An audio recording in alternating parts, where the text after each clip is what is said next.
اسلام آباد high court نے Pakistan navy کے 5 سابق افسران کو جنرل کورٹ مارشل کے ذریعے دی گئی سزائے موت پر عمل درآمد روکتے ہوئے حکم دیا تھا کہ مذکورہ درخواست پر حتمی عدالتی فیصلے تک نیوی کے اہلکاروں کو دی گئی سزاؤں پر عمل درآمد نہ کیا جائے۔ نیول ٹریبیونل نے نیوی ڈاک یارڈ حملے کے مقدمے میں گرفتار نیوی کے 5 افسروں کو ڈاک یارڈ پر حملے اور نیوی کی قیادت کے خلاف سازش کے الزام میں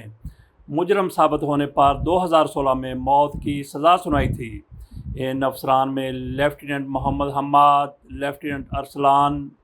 نذیر ستی، لیفٹیننٹ حماد احمد خان، سب لیفٹیننٹ محمد عرفان اور محمد طاہر رشید شامل تھے۔ بی بی سی کے مطابق کراچی میں نیوی ڈاک یارڈ پر ستمبر 2014 میں حملہ کیا گیا تھا، جس کی ذمہ داری کالعدم شدت پسند تنظیم تحریک طالبان TTP نے قبول کی تھی۔ پاکستان نیوی کی جانب سے اس وقت جاری ہونے والے بیان کے مطابق اس حملے میں 2 شدت پسند ہلاک جبکہ 1 نیوی اہلکار شہید ہوا تھا۔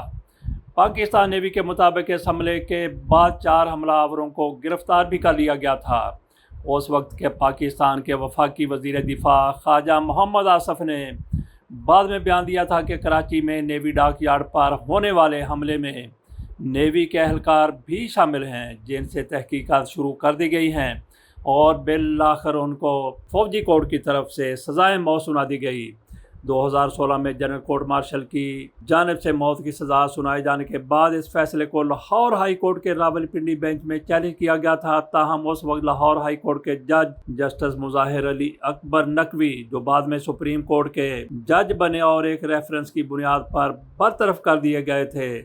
اور دوسرے جج ان کے ساتھ تھے لاہور ہائی کورٹ کے سابق چیف جسٹس امیر حسین بھٹی۔ ان دونوں نے 2 سال تک اس درخواست پر فیصلہ نہ کیا، جس کے بعد اس درخواست کو نمٹا دیا گیا کہ یہ درخواست عدالت کے دائرہ سماعت میں نہیں آتی۔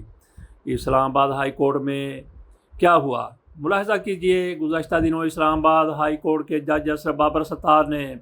5 نیوی اہلکاروں کی جانب سے دائر ایک درخواست پر سماعت کی، جس میں ان سزاؤں پر عمل درآمد روکنے اور کورٹ مارشل کی کارروائی کی دستاویز فراہم کرنے کی ہدایت کی گئی تھی۔ پاکستان بحریہ کی جانب سے ڈپٹی جج ایڈوکیٹ جنرل کمانڈر حامد حیات نے عدالت کو بتایا کہ پاکستان نیوی رولز 1961 کے تحت اگر نیول چیف یہ رائے قائم کر لیں کہ کسی ایسی قسم کی دستاویز جن کے عوامی سطح پر آنے سے ملکی مفاد کو نقصان پہنچ سکتا ہے، تو نیول چیف کے پاس یہ اختیار ہے کہ وہ دستاویزات کی فراہمی کے لیے دائر کی گئی درخواست کو مسترد کر سکتے ہیں۔ درخواست گزاروں کے وکیل کرنل ریٹائرڈ انعام الرحیم نے عدالت میں سماعت کے دوران موقف اپنایا کہ ان کے موکلوں کو 2014 میں پاکستان بحریہ نے حراست میں لیا تھا، جس کے بعد ان کے اہل خانہ نے نیوی کے اعلیٰ حکام سے رابطہ کیا۔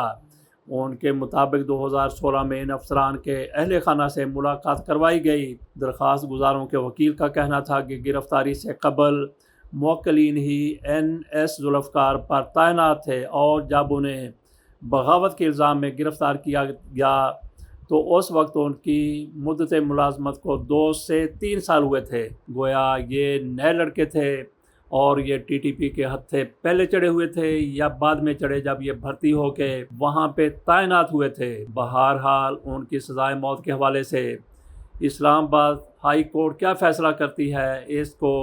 دیکھنے کی ضرورت ہے، انتظار کرتے ہیں۔ اس کے ساتھ اجازت دیجیے، اللہ حافظ۔